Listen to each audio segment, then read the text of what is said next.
So, what's really the most important skill when it comes to protecting your wealth in real estate? Here's a hint. It's not about snagging the cheapest property.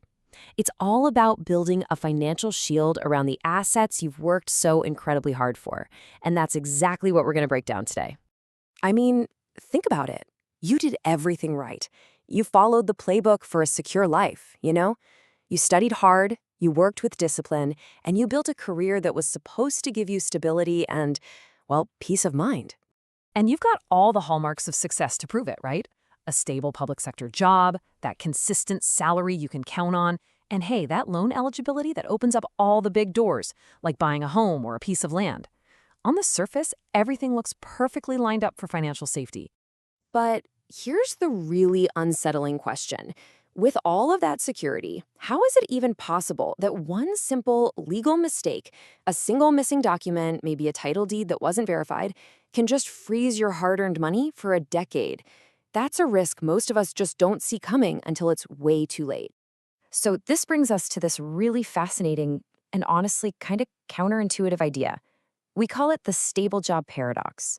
It's this theory that the very comfort and security that your job provides can, without you even realizing it, create the perfect conditions for some pretty significant financial risk down the road. And this is pretty much how it works. It's a chain reaction, really. It all starts with your stable salary, which of course gives you comfort. But that comfort, it often leads to a delay in learning about really complex things like real estate law. And that delay, well, that's where the risk just multiplies. You just don't feel that urgency to learn, not until your investment is already on the line. So in the meantime, where do we usually turn for advice? Well, it's often these sources right here. You've got friends, relatives, a bit of office chatter, or maybe even some of those so-called gurus you see online. But you have to ask yourself one simple, absolutely crucial question. Have these people actually successfully and safely navigated these kinds of transactions themselves? Okay, so if you can't just rely on casual advice, then what's the solution? Well, it's not some secret trick, it's a skill. Let's talk about building your financial shield through something called legal due diligence. And at its core, legal due diligence is actually pretty simple. It's the process of verifying facts, not just believing stories or promises. It means you're the one checking the documents, you're confirming the claims, and you're making sure that what you're being sold is exactly what you're getting, both on paper and, more importantly, in the eyes of the law. You can really break this whole process down into an actionable checklist. Let's call them the 4 pillars. First up, ownership. Who is the actual legal owner? Second, approvals. Does the building have all the right permits for how it's being used? Third, history. Is the land's past clean with no legal fights? And finally, number 4, resale. Is there anything buried in that paperwork that could stop you from selling it later? I'm telling you, getting these 4 right is everything. So why is this all so incredibly critical? Because the cost of getting it wrong, it isn't just a number on a spreadsheet. It's a cost you pay in time, in stress, and in lost opportunities. It's so much more expensive than most people ever realize. Yeah, let's actually put a number on it. A single legal error can easily block the resale of a property for 3 whole years. That's 36 months? Just think about that for a second. It's not just your money that's stuck. It's 36 months of your life and all that potential growth, just completely frozen in place. And what does that actually mean in real terms? Well, in that time, you could have easily lost out on gains equal to 3 or 4 months of your entire salary. But even more than that, it represents years of completely avoidable stress, and you have to think about all the other investment opportunities you had to just pass up because your capital was trapped. But look, it absolutely does not have to be this way. Take a look at this real-world example of Ramjee Meena. By simply learning what to verify before he trusted anyone, he saved his time, his money, and his peace of mind. And those are assets that are truly priceless, right? And this is where we get to the really empowering part.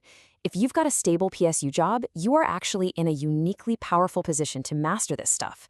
You have advantages that other people in more, let's say, precarious jobs simply don't have. Just think about your built-in advantages for a second. Your stable income, that gives you leverage. Your career has taught you discipline, and your loan eligibility is a massive, massive asset. But you know what your greatest advantages are? Time and community.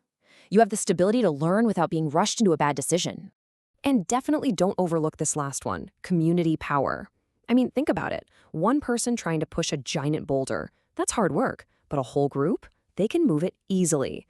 It's the same idea. When informed buyers act together, their collective power is just immense. You can negotiate for better terms, you can verify things more deeply, and you can spot traps that one person all on their own might miss. So really, it all just comes down to a choice. There's the common path, the one filled with pitfalls, and then there's a more deliberate, more confident path. Let's just put them right next to each other and see. So the wrong path, it's all reactive. It's about chasing discounts, believing whatever the sales pitch is, and making decisions based on emotion. The right way, the confident path, is proactive.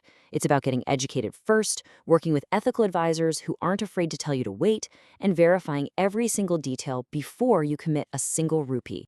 At the end of the day, it really just comes down to who you trust. Ethical guidance has one single goal: protecting your capital. An aggressive broker, they have one goal: their commission. One preserves your wealth, the other can absolutely destroy it. The choice is yours. Okay, let's wrap this up with the key takeaways. First, and this is a big one, a legal mistake will always, always hurt you more in the long run than paying a slightly higher price. Second, education is the ultimate weapon against fear and uncertainty. And third, real confidence isn't built overnight. It's built through slow, consistent, daily learning.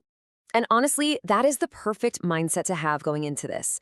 The goal isn't to become a lawyer in a week, not at all.